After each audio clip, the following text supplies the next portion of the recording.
Understanding the moon in the 11th house begins by understanding the moon and the 11th house.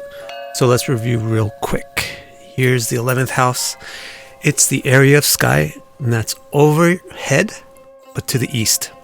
And that's why it signifies what it signifies. Being overhead, it signifies public, social things, external things. And being to the east, it indicates how those external things affect us or how we benefit from it.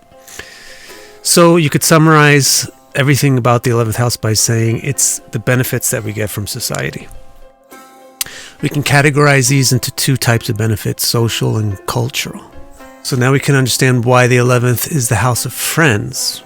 So how we benefit socially from society is there's people that we can play with. There's people that we can do stuff with. And these friendships don't just benefit us recreationally, but also financially. So it's also the house of contacts and networks. And this is why it's the house of income, profits, assets, because the networks that we have, the contacts that we have increase our access to markets and resources. Culturally speaking, the 11th is the house of arts because that's what we benefit from in society. There's movie theaters, there's concert halls, there's museums, there's libraries, there's restaurants. So the 11th house has to do with the arts and entertainment. It also has to do with talent, which is the stuff that populates the theaters and populates the museums and populates the restaurants. So talent, taste, refinement, the ability to enjoy what's in the museum, and pleasure in general, just enjoyment in general. So this is a good, very thorough yet very quick summary of everything that the 11th house is all about. Let's have a look at the moon now. Essentially, the moon is the brightest thing at night, and therefore it's kind of a dichotomy in that you don't really see it during the day too much, but you see it at night, yet it's very, very bright. So it represents bipolarity or kind of split personality. That's why it's the planet for changeableness or uncertainty, fluidity, fluctuation, and cycle.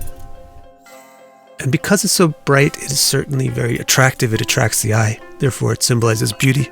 And because it only shows its brightness at night, it's therefore associated with the unseen half of the day. So it has to do with private, unseen things, internal things, domestic things, occult things, hidden things, secret things. This also means it has to do with the internal part of the self. This is why it symbolizes the mind. And what is the mind? The mind is the tool that we use to experience emotions. Emotions are based on desires, what we want and what we don't want. Desires are based upon opinions, what we think is good and what we think is bad. So the moon represents opinion, which results in desire, which results in emotion, all of which is summarized in the term mind. Also, the moon being internal represents the internal gender, which is the feminine gender. So the moon is a feminine planet. And also, since it's a bright feminine planet, it represents authority in a female way. Feminine authority, mother figures. Now that's everything important to know about the moon.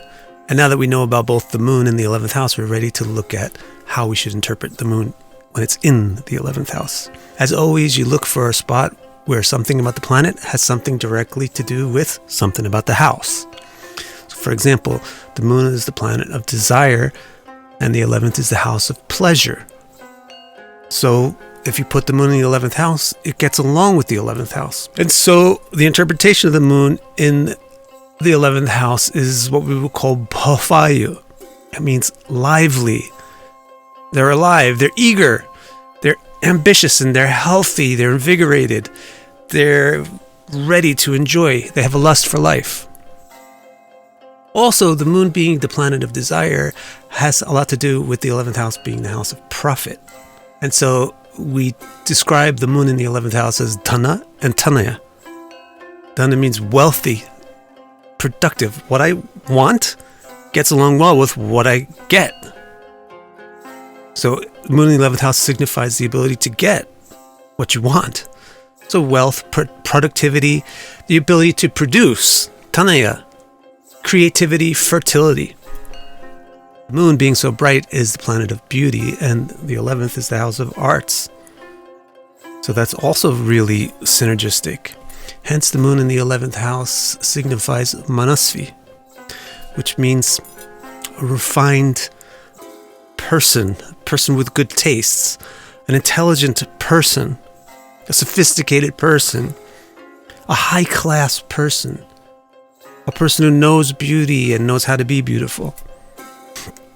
Finally, one interesting thing about the moon and the 11th house, which isn't quite on the same page, the moon is an authority figure, and the 11th house is about peers, friends.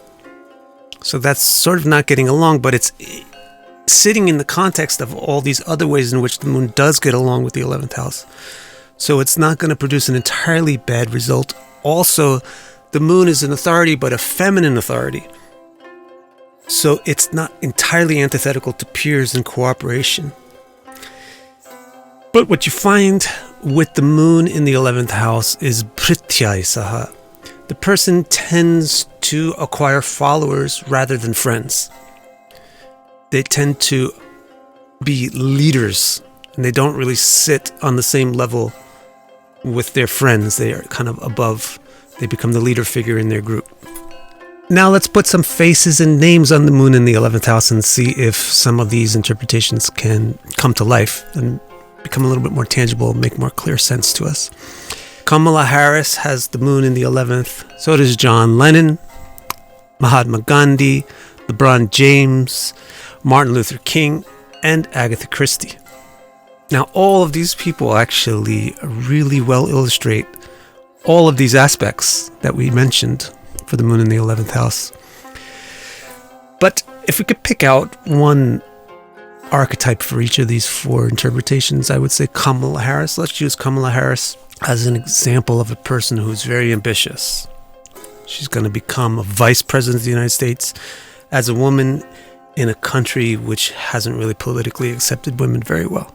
I would say we could use John Lennon as an example of the creative, wealthy person, and Agatha Cristie for the refined, intelligent person, and Martin Luther King for the example of a leader.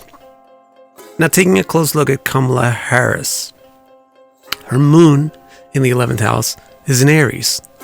That alone is enough to explain the difference, but there's, of course, more than that in this chart. Another important thing will become clear if you look at the aspects that this moon receives. First of all, it's getting aspected by Saturn from a great dignity in its own sign, Aquarius, in a great house, the 9th house, as the 9th lord. So, in and of itself, we might not know what to make of that, except that she's probably got some political ambition, and she's probably got a whole lot of tenacity and strength. But besides this aspect from Saturn, her moon also has the aspect from the 3rd lord, the sun, from the 5th house in Libra. So now again, it's really clarifying political ambition, and it's the 3rd lord, which is the lord of ambitiousness. And then on top of that, she has a significant aspect from her 6th lord, Mars, from the 3rd house.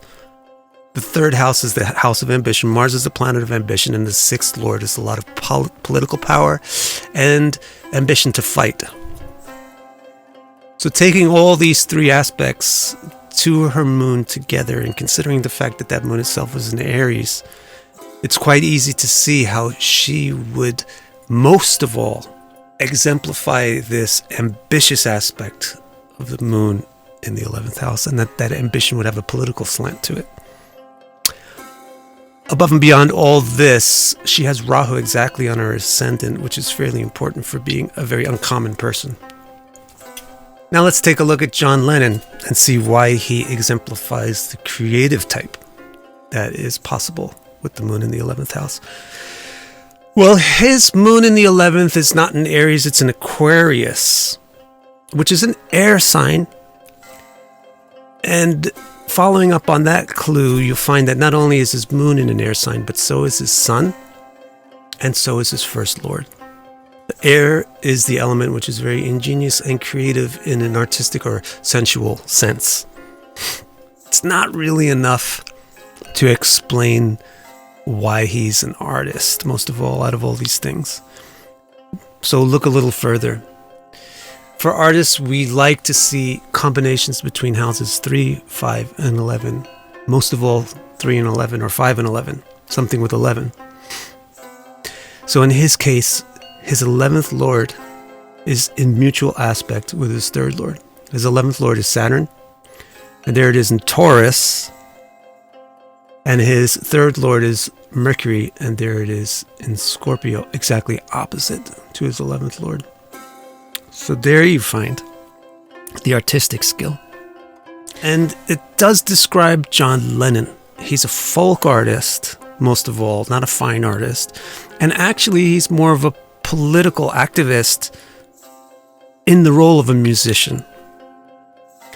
And that's really well described by his moon being in Aquarius in the 11th house. Now let's take a look at Agatha Cristie. Her moon in the 11th house is in Libra and with Mercury. So Libra is another air sign, so she's going to be an artistic type of 11th house moon. But it's Venus's air sign, so it's more purely artistic than Aquarius. And then it's with Mercury. And we're using her as the example not for artistic so much as refined and highly intelligent. So her moon is in an air sign with Mercury, who's very intelligent, refined, and very good with words. Of course, in case you're one of the few human beings around who doesn't know who Agatha Cristie is, she's a prolific, highly successful author. Besides this, her 1st lord Jupiter is in the 3rd house. 3rd house being art and talent, but especially writing or manual talent. And finally, her 5th lord, which is the other creative important house, is in the 1st house, dominant in a Raja Yoga by its conjunction with a node. Finally, let's take a look at Martin Luther King and see why he makes such a good example of a leader type of person. And why is it that his moon in the 11th house made a leader, not an author or an artist? Well, his moon in the 11th is in Pisces, which is very interesting. Reverend Martin Luther King, philosophical leader, spiritual leader. And it's with Venus, so maybe he should have been an artist, but actually Venus gives you a lot of power, gives you a lot of charisma and attractiveness. It's an exalted Venus, and what's really going on here is that his 1st lord, therefore, is in the 11th house, while his 11th lord, Jupiter, is in the 1st house, creating a parivartana between the 11th and 1st, which strengthens the 1st house tremendously, which is what it takes to be a leader.